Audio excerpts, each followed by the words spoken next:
First and foremost, I hope both you are well and safe and healthy, of course. It's one of those. Yes, It's we one. are.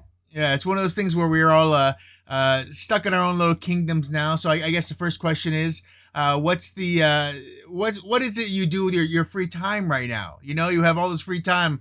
Some people are doing hobbies, and some people are just catching up on TV shows. What are you doing with your free time right now? I'm definitely catching up on TV shows, but also a lot of reading and just planning my own days and not having routines, like strict routines, exercising here and there, um, looking up things I don't know the answers to. I feel like I could do that way more now, just random things, you know? For sure. What Yeah, that's true. Same. I actually am learning Spanish. are you? Are you? Yeah, yeah, which Since I'm really when? excited about. Yeah, Well, that's since awesome. I think it's been a week. It's been a week. That's That's fantastic. Well, first let's just start off with Karen. So much going on with her character. Always on the run, always revenge to be had somewhere, Always. whether it's a gun or a shank or whatever's happening. How is it? Right now in your world of people who are like, what's happening next? What's happening next? I mean, how are your friends and everyone talking to you right now? Excited about the finale and getting some answers on what's going to happen because we know she can run, but how fast can she run? Right, that's the question. No, I agree. I think she's constantly in danger, but I think the people around me really just they have their own opinions. I don't even think they want to know what happens. People are just telling me what's going to happen. So I'm at an advantage right now. I could just sit back, let them have their fantasy of what they wish would happen to her, and for all these women as well. But the finale is definitely going to be very interesting. It's going to be a lot of craziness, but it's also going to be a lot of clarity for Karen and all the other women as well. And then for Andi, we have just a whirlwind of affairs. All this history is going on. And I mean, she might as well just get her mail at the jail at this point, right?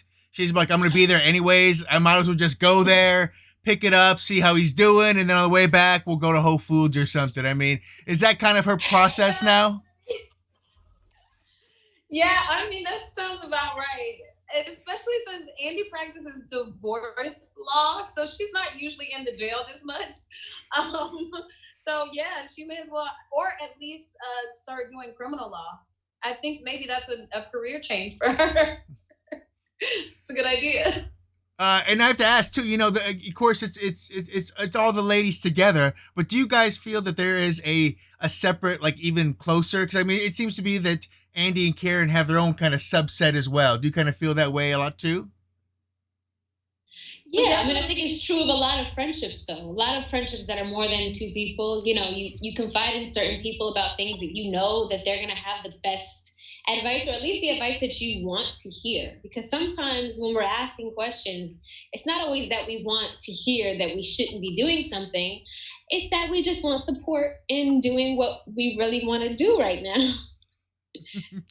Um, That is accurate. uh, Valid. and I have to ask too. Let's just say you were friends of Andi and Karen, and you had that ability to step back and see everything, the big picture. What would you tell Karen, and what would you tell Andi in real life about their life, the way they're living their life, and maybe the way they're dealing with men at that point? What would you tell them? Okay. Um, okay, I would tell Karen that she needs some time alone to figure out what she really wants. I feel like she's really confused, and I feel like she's bringing other people in on her confusion. So I myself have had to do that in my life, and it worked. So I would definitely make that suggestion for her. For Andi, I would really pose the question if any of this is worth it. Is there, I mean, is this the only person that you can fall in love with? Is this your soulmate? Is all of this worth it? Because we over the course of the series, you see that he means what he says, but is it worth all this stuff that comes with it? The baggage and all that, because Andi pretty much doesn't have any of that. She doesn't have the previous marriage and the kids. She doesn't have that baggage. So I would really have her evaluate whether it's worth ruining her life potentially. Right. And then I think I have to ask on this last one too. One of our favorite nicknames from any show is Rodeo. So I have to ask: is there any fun? Is there any fun nickname on the set for any of the other people that you guys have? Any secret nicknames? No, we're not nothing behind someone's back, but what you call someone to their face. You know who has the most nicknames? You know who has the most nicknames? Novi. She does. We have 3 different nicknames for her. It's Novacita. Mignon calls her Novacita, right? Ebony calls her Nova Scotia, and I call her November. So Novi has the most nicknames of all of us. And that's real life nicknames. That's show real. nicknames. Well, I want to thank you very much for talking to us. Of course, finale is coming up. It's going to be great. We're looking forward to this and many, many more.